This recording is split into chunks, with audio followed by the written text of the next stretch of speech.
All right, folks, welcome back. We are live here in our New York City studios, and joining us now, just about an hour and, 20, 30 minutes before the State of the Union, Rick Ungar, senior political contributor, Forbes.com, co-host of Steele and Ungar on SiriusXM, and Bill Tucker, Newsmax contributor, former CNN reporter. All right, gentlemen, so we have found out from the White House that the president will not be mentioning in his State of the Union anything about the situation with our 10 sailors being held overnight in Iran. They were seized on their ships. The circumstances still a little cloudy. We have had voice communication with at least one or two of them who are in charge of the 10, 9 men, 1 woman. But they're still there, and until they're released, as Iran claims they will be tomorrow, into international waters for the U.S. to get them, they're still there. How could the president, Rick, bring up the Iran deal, which Jen Psaki, the White House spokesman, said just a little while ago he still plans to tout the Iran deal as a success, but won't bring up the fact that they took 10 of our sailors prisoner because their press release said arrest? Yeah, I have to say, irrespective of the Iran deal that he is supposed to talk about, I find it extremely peculiar that he's going to go before the entire United States government, not to mention the public, and not mention that this took place.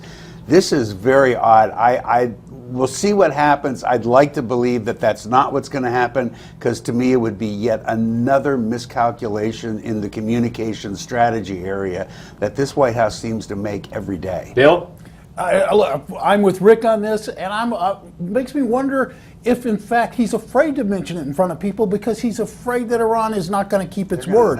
They've been out talking about how they're going to let these sailors go, but they haven't been let go. And maybe the president is just afraid to bring it up in front of the people and the public because this Iran deal is supposed to, well, they've met the sanctions this week, Rick. They're ready to let the money go. And I think this is going to be problematic. They've also already shipped out the nuclear materials. But here's one of the angles being taken, and I'm frankly surprised the president doesn't use it. Again, maybe it's the fear that until they're free, he'll look even worse. Hey, there was a miscommunication. They took our people, but because we have these wonderful channels of communication that I, Barack Obama, have opened up with Iran, it's been resolved, and they'll be free tomorrow. I am a hero once again, Rick. Well, to be fair, from all the reports that I've been able to see since this broke, it was Secretary Kerry who was immediately on the phone with the Foreign Secretary of Iran, and very shortly thereafter we were told, we were told that what had taken place here and that this was resolved and that they would be leaving.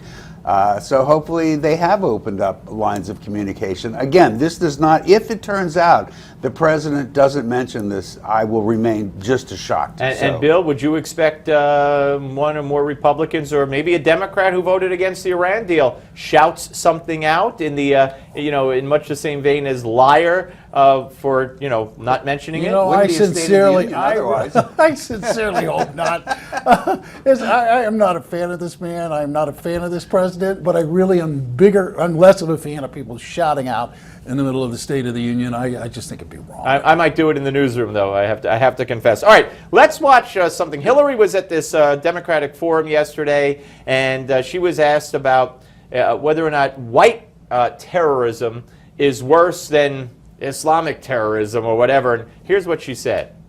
I remember very well going to Oklahoma City and seeing the ruins of the federal building where, as I recall, 168 Americans, including 19 children, were murdered by a bomb, by a guy who hated the government.